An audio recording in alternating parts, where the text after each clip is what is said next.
every morning, usually first thing in the morning, but on weekends, usually a little later.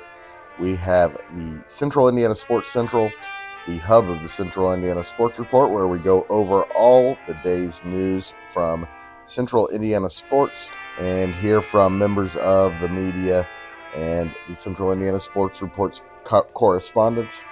We talked with Elijah Poe about IndyCar qualifying and preview Sunday's race at the Milwaukee Mile. We talked to Will Rutherford about the Colts' final preseason game and expectations for the season. Rob Hunt of the Herald Bulletin talked some Madison County golf. We have a report on Marion Oak Hill soccer doubleheader from Scott Hunt. And our IU guy Grant Schaus on the start of the college football season and his excitement level for the 2025 Hoosiers. You are listening to the IndyCar Report with Elijah Poe. Today we recap Saturday's qualifying and preview Sunday's race at the Milwaukee Mile. And here's your host, Greg Mingelt, and co-host, Elijah Poe. Welcome, IndyCar fans, to the Central Indiana Sports Report. I'm here with our IndyCar guy, Elijah Poe. And Elijah, your initial thoughts on being back at Milwaukee? It's great to see IndyCar back at Milwaukee. You know, you get this short oval going, and IndyCar, we've said it all year, they just look great on these ovals, and especially watching qualifying today, I think myself and IndyCar fans can finally accept that Alex Palou has figured out ovals because, oh my goodness, what a performance by him today in qualifying. It's a bit of a surprise that he won the pole, but nothing he's doing anymore is a surprise, Elijah. He's just the best there is. For me, it's so shocking that he got that pole by 0.7 of a mile an hour. More than that. Is a very significant gap to second place. And David Malukas had a very quick car, and we saw some lap times come in. But when he hit that lap time, I think he was in the 163s, 164s. That's just incredible. It's the first one to do it. Of course, he's the last driver rolling off too for qualifying. And who else but Alex Palou in the year he's having and the records he is chasing? It's incredible. Elijah, I'm going to go through the qualifying results and the starting grid for Sunday's race, and feel free to comment at any time. And like you said, Alex Palou takes the pole, 162.971. Just absolutely huge. We saw some pace out of all these drivers today, but we didn't see that pace literally until the very final run when Alex Palou ran. I think his first lap was in that 163, maybe low 164. I think it was 163.9 maybe, but it was just so high. And it was the first in the 163s, I think, all day. Just to see him come out and perform on an oval should be pretty scary for the rest of the IndyCar paddock. I think now you have to put him as the favorite in the race. You probably come in thinking the favorite is Pato, Kirkwood. Those guys have been the guys on the ovals all year, but this certainly puts Palou as the favorite going in.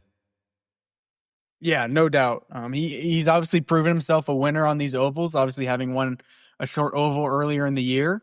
Milwaukee's a little bit different where, that banking on the track is very, very minimal. So I'll be interested to see how he's able to run that race tomorrow because we always see a lot of passes at Milwaukee, so he's really going to have to hold his own. Two other cars were in the 162 range. On the outside of row one will be David Malukas of Foyt Racing, and again, great result. He is making it known that he's available. Yeah, that is for sure. He was on pole for the entire time until Palou ran that final run. But I think it's important for Malukas to get this result because as much as we can say he's a lock for that number 12 seat at Penske, he really doesn't have any results that would make him, quote unquote, kind of earn or deserve that seat. So he needs some good results. And if we're being honest, he needs a win. Everybody can see the talent. He just needs the results. Row two is Pato O'Ward, who is also 162.078. And on the outside, the fastest Penske, pretty good day for the Penske team. Scott McLaughlin, 161.758. So pretty steep drop off from Palou to McLaughlin at 4. I think if you look at those 1, 2, and 3 numbers, those drivers are just a little bit more, I hate to say it, but they are just a little bit more ballsy in the way they approach their qualifying. And even though Scotty Mack is such a great driver, I think he'll have some good experience heading into Milwaukee, obviously having won there last year. That second row should have a lot of firepower. Both are very, very aggressive. Susie is from the McLaughlin clan, so she is always cheering for her cousin Scott. On the outside of row 2. Row 3, the speed drops off even more to Will Power, 160.819. But inside row 3 for Will Power, we've talked about Penske's struggles, but he's been pretty darn consistent. He has been, especially closing out this season. Still in a contract battle, which, if you want my personal take, I honestly cannot believe Penske has not signed him for another year. In the world of motorsports, nobody really knows anything. But being Power and Kirkwood lined up there in that third row, both will have a really good shot to move up the ladder and maybe compete for that first place. I heard some Andretti rumors today with Will Power, and I've been saying, if you're another top team, take the opportunity to get him. It's honestly hard to believe Penske would even let him go. It just seems incredible that he could be out of that number 12 car, but it really feels like it's almost a pretty much done deal. Be an interesting offseason for sure. Row 4 is the third Penske, Joseph Newgarden, 163.30. And then our guy, the favorite of the Central Indiana Sports Report, Connor Daly, up there with the big teams like he always is on ovals. You'd be nuts not to hire him to drive for your team because he gives you a chance to win on every oval, and every oval means Indy. Exactly. And, having that row with Connor Daly and Joseph Newgarden, I can't think of any better two drivers on oval specifically, and seeing them right not in the middle of the pack, but towards the top of that middle of the pack will provide some great entertainment tomorrow. No doubt about that. And we could see a Dane in victory lane. Inside of row 5 is Christian Rasmussen. He's been really good on ovals, really daring driver. And outside of row 5 is Graham Rahal. Good to see him up there. He is the fastest in the 159 range at 159.995. Really great result for RLL as a whole. Graham's been really consistent in the second half of the year, and RLL feels like they may have taken a little bit of a step up comparative to where they were at in the beginning of the season. And I'm expecting some fireworks with Connor Daly and Christian Rasmussen being so close to each other off the start of an oval, and I can almost guarantee you Fox will be paying heavy attention to that battle. Well, let's tell him now. Pay heavy attention to that battle. Also, pay attention to Connor Daly on the start and restarts because it's going to be fun. Lightning. Wanted to mention this about RLL. Early in the year, they really struggled. Mid-season, they started to perform pretty well, and I poo-pooed it as they're just good on those tracks, but lately they've kind of dispelled that they've been pretty consistently having drivers near the top. They really have, and I think if they're able to kind of get that learning curve in IndyCar, they could really challenge some of these upper teams, and it only makes the sport even better. And seeing a personality like Graham Rahal up near the top is really good for the sport. Row 6, and another one we've been praising throughout the year, Rinus VeeKay. He'll start 11th. Alexander Rossi starts on the outside of row 6. It's just unprecedented, the results that VeeKay has been able to provide this season for Dale Coyne Racing. And he's a great oval racer. Obviously, he's got the pace. I'll be very interested to see what they do strategy-wise, because Coyne usually pulls up some special strategies. Right. But starting 12th should be a great start for him, and a good opportunity for him to get in the top 10 when it's all said and done tomorrow. And the strategy is so much different on the short ovals because you cannot afford to go a lap down. Especially at Milwaukee. That's right. Row 7 is Marcus Ericsson. Starting 13th, and Scott Dixon starting 14th. Dixon was one of the fastest cars in the field, but was penalized some spots. Ericsson, it looks like he may be the one looking for a job from Andretti. Ericsson definitely needs a good result to close out this season, whether it's here at Milwaukee and next weekend at Nashville. He's going to need to put some good results when it's all said and done, because he had that second place at Indy that obviously got relegated back to the back of the pack. But ever since then, it just really felt like he's been unable to get any momentum. Row 8 is Devlin DeFrancesco and Nolan Siegel. Interesting row. Row 9, Marcus Armstrong and Christian Lundgaard, the other Dane who wants to be in victory lane. Row 10 is Stingray Robb and Robert Schwartzman. Row 11, Santino Ferrucci and Jacob Abel from Louisville. And row 12 is Callum Ilott and Colton Herta. What happened with Herta today, Elijah? He just had a really big incident going into technically turn two, just off that first corner of the oval.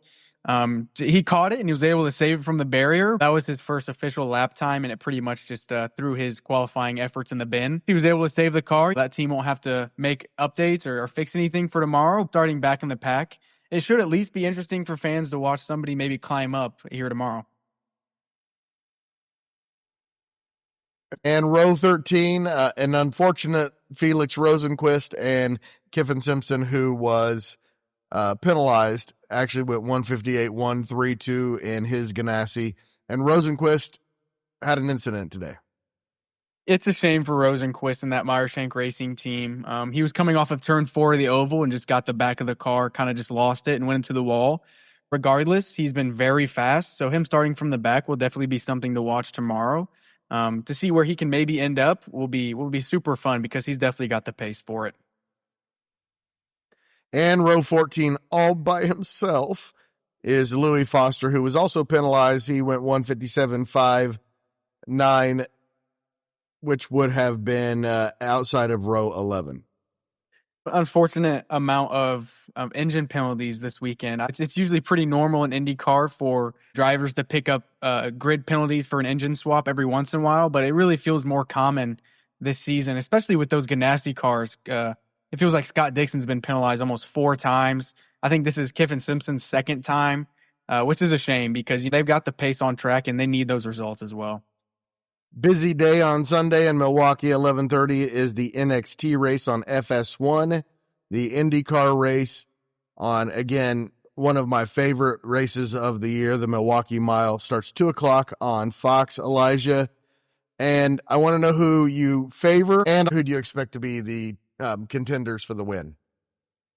I would say my personal favorite. It just really feels like Joseph Newgarden is going to win on an oval eventually this year. Whether it's this weekend in Milwaukee or next weekend in Nashville, I would just be shocked to not see him in contention. Obviously, you go back to Gateway. He had that crash with Louis Foster. Couldn't help that. Look at both races in Iowa where he arguably could have won. Had some bad luck in the pit stops. So it just feels like it's eventually going to be his time, but contenders as well. I would love to see Alex Palou and Pato O'Ward battle for the win. Two are of the most aggressive and smart drivers on the grid. Would be very entertaining to watch. And then my dark horse is going to have to be Connor Daly. He obviously had a podium here at Milwaukee last year. Starting in 9th is better than he's done in the previous years. So he's not going to have to climb up as far as he used to. And man, he's just so good on ovals. So good. I believe Susie and I are going to pick the same driver to win. And Susie, that is?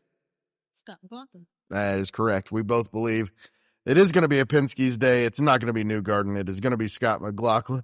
Elijah, thank you so much. We will react to the race after it's over tomorrow evening, probably with Dave Chanley and maybe some others. What should we look for at Milwaukee?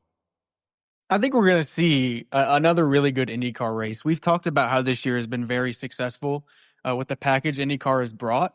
And I think Milwaukee sets up for one of the best races of the year. You look at the 2 races last year, they were just incredible. And I'm really expecting to see some really stiff competition here tomorrow. Love it, love it, love it, love it. It might be my second favorite race on the entire schedule. It has to be. Just a great racetrack and having that history at Milwaukee. There's nothing better than it. It's a quintessential IndyCar. The other one's in Wisconsin too. 2 and 3, I think, are in Wisconsin. Oh yeah, Road America. I think it is the best road circuit IndyCar goes to.